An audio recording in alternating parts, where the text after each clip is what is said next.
जय शिवराय.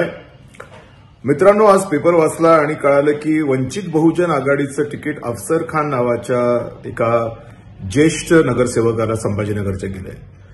याचा सरळ सरळ अर्थ असा होतो, मी मागितलं होतं वंचित बहुजन आघाडीचं तिकीट, दुर्दैवाने मला मिळालं नाही. तरी सुद्धा एक गोष्ट मात्र खरी आहे की एमआयएमची आता कंबर तुटली. कारण एमआयएम बरोबर वंचित आघाडी असल्यामुळे इम्तियाज जलील 3,80,000 मतापर्यंत पोहोचले होते.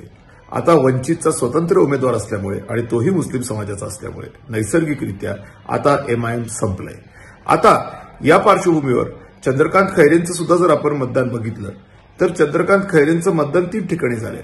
एक तर भारतीय जनता पक्ष बाजूला गेलाय, दुसरी गोष्ट एकनाथ शिंदे साहेबांचा गट बाजूला गेलाय, आणि तिसरी गोष्ट जे उरलं सुरलं आहे ते त्यांचं जे काही आहे तेवढंच त्यांच्याकडे आता उरलंय. म्हणजे त्यांचेही 3 भाग झालेले आहेत. म्हणजे एकूण 2019च्या निवडणुकीच्या अनुषंगाने इम्तियाज जलीलांच्या मतामध्ये सरळ सरळ 2 भाग, चंद्रकांत खैरेंच्या मतामध्ये 3 भाग, अशा पद्धतीची परिस्थिती आहे. आता काँग्रेसचं जरी मतदान आपण घटकावर चंद्रकांत खैरेंना जोडायचं ठरवलं तरी मुस्लिम समाज चंद्रकांत खैरेंना, जो खरं म्हणजे काँग्रेसचा आहे, तो मला मतदान करेल असं मला वाटत नाही. आणि म्हणून या सगळ्या पार्श्वभूमीवर एक गोष्ट सांगतो की जर वज्रमूठ आपण बांधली, कारण आपल्याला 2,83,000 मतं भगवान परमात्म्याच्या कृपाशीर्वादाने मिळालेले आहेत, जिद्दीवर मिळालेले आहेत, मराठा आरक्षण दिल्लीत मिळावं म्हणून मिळालेले आहेत. आणि हे आपण प्राबल्य जर राखलं आणि आपण ताकदीने उभे राहिलो तर 200% मी तुम्हाला लिहून देतो की सर्वसामान्य माणसाची स्वप्न पूर्ण झाल्याशिवाय राहणार नाहीत. आज गोरगरीब माणूस, आज शेतकरी वर्ग, मध्यम वर्ग अत्यंत त्रस्त आहे. आणि या पार्श्वभूमीवर मी केलेले प्रयोग, मग कचरा व्यवस्थापनाचे संभाजीनगरचे असतील किंवा पिण्याच्या पाण्याचे असतील किंवा पीक विम्याचे असतील किंवा पीक कर्जाचे असतील किंवा निराधार महिलांना मदत करण्याच्या संदर्भातली भूमिका असेल किंवा वीज बिलाच्या संदर्भातले विषय असतील, हे जे काही धाडसाने मी सगळं करत असतो याला पूर्णत्व प्राप्त होईल. आणि म्हणून मी कळकळीची विनंती नतमस्तकून सर्वांना करतो, मला प्लीज सपोर्ट करा.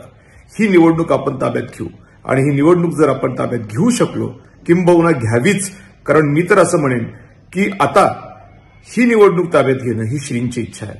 कारण माझ्यासारखा अत्यंत त्रस्त आणि रस्त्यावर आलेला माणूस हा धाडस करतोय याचा अर्थ भगवान परमात्मा पाठीमागे उभा आहे. म्हणून त्याला आदर देत ही श्रींची इच्छा आहे म्हणत आपण ही निवडणूक ताब्यात घ्यायची आणि या सर्वसामान्य लोकांना न्याय देण्याचं काम अधिक ताकदीने लोकसभेत बसून करायचं. मराठा आरक्षण हे लोकसभेत मिळवायचंच. धन्यवाद. 9 तारखेला जरूर या. 9 एप्रिल गुढीपाडवा. माझ्या कार्यालयाचं उद्घाटन आहे, एका गरीब माणसाच्या पण सच्च्या माणसाच्या कार्यालयाचं उद्घाटन आहे. सर्वजण जरूर या. सकाळी 11 वाजता छत्रपती संभाजीनगर जिल्हा कोर्टाच्या समोर, रायभानजी जाधव व्यापारी संकुल. धन्यवाद.